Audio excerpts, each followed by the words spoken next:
नमस्कार, मैं doctor VK. प्रसाद, homeopathic physician, लाल market, Gangtok. आज हम एक विषय लेकर के बात करने जा रहा हूँ, जो है यूरिक एसिड। यूरिक एसिड अपने समाज में बहुत बड़ा समस्या बन चुका है और यूरिक एसिड से आपको 5 से 10% आदमी ग्रसित है। मेनली मेल पेशेंट इससे ग्रसित होते हैं।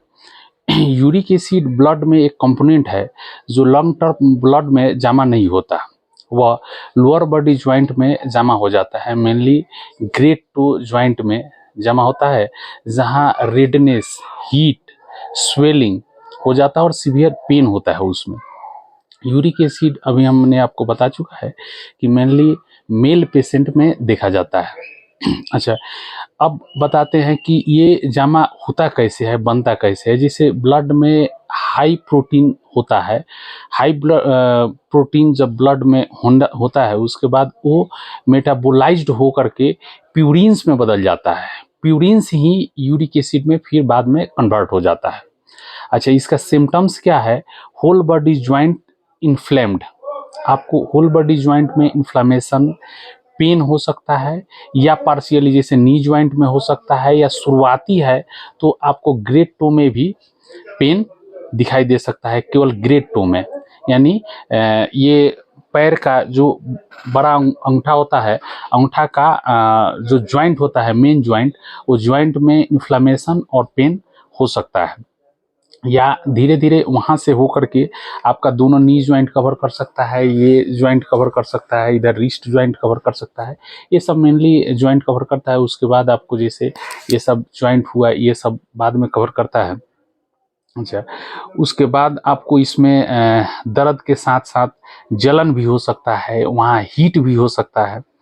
अच्छा, किडनी कभी भी यूरिक एसिड को रिमूव नहीं कर सकता है। जैसे किडनी से पेशाब छनता है, छन करके यूरिनरी ब्लैडर में जमता है, यूरिनरी ब्लैडर से यूरेथ्रा होकर के पास आउट हो जाता है। बहुत सारे लोग ऐसा सोचते हैं कि आपको यूरिक एसिड पेशाब के माध्यम से आउट हो सकता है, लेकिन ऐसा नहीं है। पेशाब के माध्यम से आउट नहीं होता है, वो ब्लड में का एक कंपोनेंट है, वो मेटाबोलाइज्ड होकर के प्यूरिन्स में बदलता है और प्यूरिन्स फिर यूरिक एसिड में कन्वर्ट हो जाता है।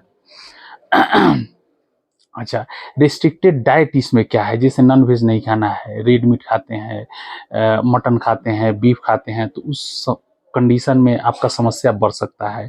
हाई प्रोटीन डाइट नहीं लेना है, जैसे दाल। प्रोटीन जब ब्लड में बढ़ेगा तो ऑटोमेटिक यूरिक एसिड बढ़ेगा।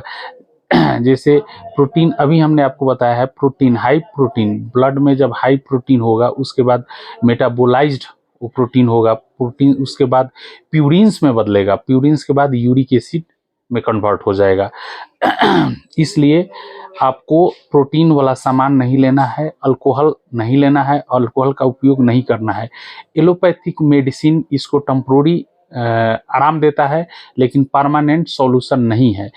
होम्योपैथिक मेडिसिन में जैसे रस्टक्स हो गया, रस्टक्स ए ग्रेड मेडिसिन है यूरिक एसिड के लिए, रस्टक्स 30 में खाते हैं आप, पल्सेटिला 30 में खाते हैं, बायो कॉम्बिनेशन 19 और यूरिक अर्टिका यूरेंस एक मदर टिंचर है।